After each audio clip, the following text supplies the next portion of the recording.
Hello friends, welcome to JCM institute. आज हम start कर रहे हैं न्यू सीरीज़ पॉलिटी पर और इस वीडियो में हम कवर करेंगे उसका पार्ट 1। MCQs देखेंगे हम 20 MCQs हम लेंगे वीडियोस में। सबसे आज की वीडियो स्टार्ट करते हैं।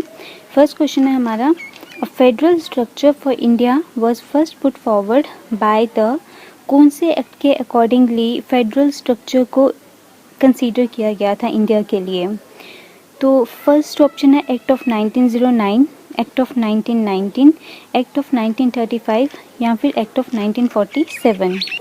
तो इस क्वेश्चन का करेक्ट आंसर है एक्ट ऑफ 1935। एक्ट ऑफ 1935 में फेडरल स्ट्रक्चर को कंसीडर किया गया था इंडिया के लिए फर्स्ट टाइम।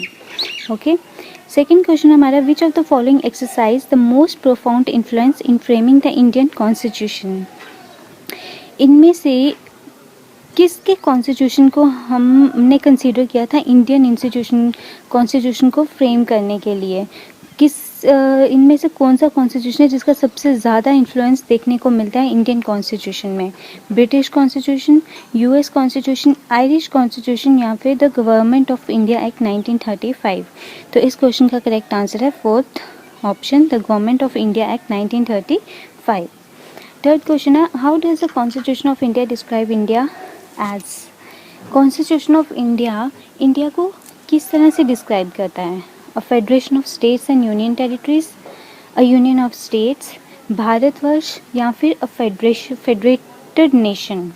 तो ये इसका करेक्ट आंसर है अ यूनियन ऑफ स्टेट्स। हमारा कॉन्स्टिट्यूशन इंडिया का ये इंडिया को डिस्क्राइब करता है as a union of states. Next question है, the system of judicial review originated in? Judicial review का जो सिस्टम है ये कहाँ पे ओरिजिनेट हुआ था? इंडिया में, जर्मनी में, रशिया में या फिर USA में? तो जुडिशियल रिव्यू हमारे ओरिजिनेट हुआ था USA से। So fourth option is a correct one.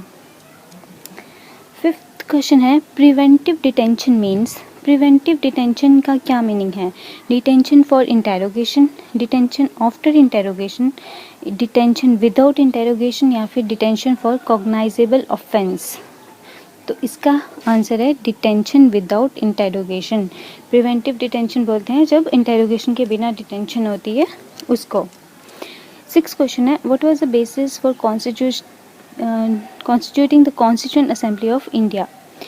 Constituent assembly of India को कॉन्स्टिट्यूट करने में क्या उसका बेसिस था? The resolution of the Indian National Congress, the cabinet mission plan 1946, the Indian independence act 1947 या फिर the resolutions of the provincial और state legislatures of the dominion of India?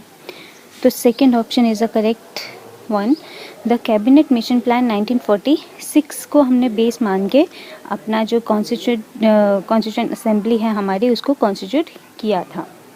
Seventh question है, from the constitution of which country the provision of federation was borrowed while framing the constitution of India? India का constitution बनाते time हमने federation का जो provision है वो किस constitution से लिया था? USA से, UK से, कनाडा से या फिर स्विट्ज़रलैंड से? तो ये लिया गया था कनाडा से।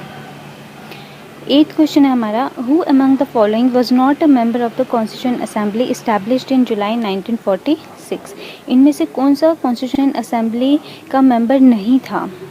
ओके, तो डॉक्टर राजेंद्र प्रसाद थे, KM मुंशी ये भी थे, महात्मा गांधी जी नहीं थे, अबुल कलाम आज़ाद ये भी थे। तो third option is the correct answer, Mahatma Gandhi हमारे कॉन्स्टिट्यूएंट असेंबली के मेंबर नहीं थे जो कि जुलाई 1946 में इस्टेब्लिश हुई थी। नाइन्थ क्वेश्चन है, who was the chairman of the drafting committee of the constitution? Constitution की ड्राफ्टिंग कमेटी के चेयरमैन कौन थे? JB कृपलानी, राजेंद्र प्रसाद, जवाहरलाल नेहरू या फिर भीमराव अंबेडकर? तो ड्राफ्टिंग कमेटी के चेयरमैन थे भीमराव अंबेडकर। तो fourth is the correct answer. Tenth question है, India is a republic? India republic है, क्यों है? It is democratic country, because it is a parliamentary democracy, or because the head of the state is elected for a definite period या फिर all of these? तो इसका correct answer है third option, the head of the state is elected for a definite period. 11th question है, who was the constitutional adviser to the constituent assembly of India? Constitutional assembly of India के constitutional adviser कौन थे? Doctor Rajendra Prasad, doctor Bhimrao Ambedkar, doctor BN Rao या फिर Shri KM Munshi. तो sir BN Rao हमारे constitutional adviser थे constitutional assembly of India के। 12th क्वेश्चन है, which of the following countries has introduced direct democracy? Direct democracy कौन सी कंट्री में इंट्रोड्यूस हुई थी? रशिया में, इंडिया में, फ्रांस या फिर स्विट्ज़रलैंड? तो ये किया है स्विट्ज़रलैंड ने। Switzerland has introduced the direct democracy. Next question है हमारा, who was the president of the republic of India who consistently described Indian secularism as सर्वधर्म समभाव? तो प्रेसिडेंट कौन थे रिपब्लिक ऑफ इंडिया के जिन्होंने इंडियन सेकुलरिज्म को डिस्क्राइब किया था एज सर्वधर्म संभव? तो ये क्या ऑप्शन है? Doctor S Sarvepalli Radhakrishnan, doctor Zakir Hussain, doctor Rajendra Prasad या फिर गायनी ज़ैल सिंह? तो ये क्या था? डॉक्टर सर्वपल्ली राधाकृष्णन ने। देन 14th क्वेश्चन है, which of the following countries have an unwritten constitution? इनमें से कौन सी कंट्री का अनरिटन कॉन्स्टिट्यूशन है? USA, UK, पाकिस्तान या फिर इंडिया? जिसका कॉन्स्टिट्यूशन रिटर्न में कहीं नहीं है, तो ये है UK का। 15th question, the constitution of India was adopted on? India का कॉन्स्टिट्यूशन अडॉप्ट किया गया था कब? 26 जनवरी 1950 में, 26 जनवरी 1949 में, 26 नवंबर 1949 में या फिर 31 दिसंबर 1949 में? तो इस क्वेश्चन का करेक्ट आंसर है थर्ड ऑप्शन, 26 नवंबर 1949। देन 16th क्वेश्चन है, which of the following is a feature to both the Indian federation and the American federation? इनमें से कौन सा फीचर है जो कि दोनों से बिलोंग करता है, इंडियन और अमेरिकन फेडरेशन से?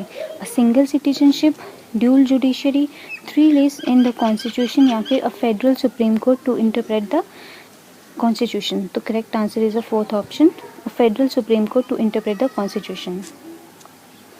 17th क्वेश्चन है, the constitution of India describes India as a union of states, quasi federal, a federation of state and union territories या फिर अ यूनिटरी स्टेट? तो correct answer is described India as a union of states, first option.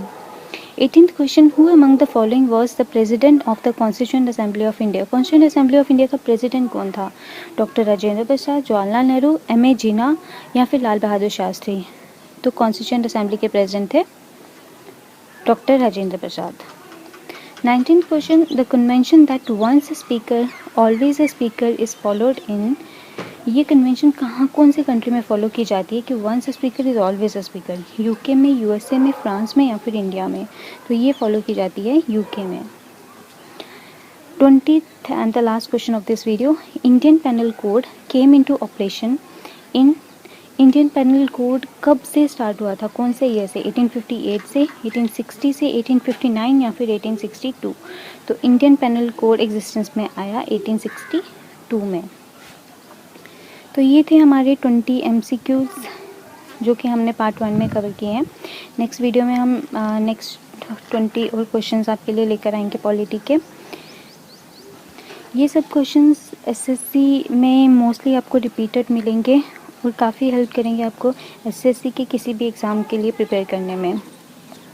तो आज की video यहीं पे conclude करते हैं फ्रेंड्स। GCM इंस्टीट्यूट का पेज है हमारा यूट्यूब पे, आप उसे विज़िट करके उस पर जो भी वीडियोस प्रेजेंट हैं उनको देख सकते हैं। हमारी हिस्ट्री और ज्योग्राफी की भी ऐसी ही सीरीज़ हम MCQs की लेकर आ रहे हैं आपके लिए, तो उन वीडियोस को भी आप देख सकते हैं। बाकी आज की वीडियो अगर आपको अच्छी लगी हो तो please like, share and subscribe करें। Thanks for watching.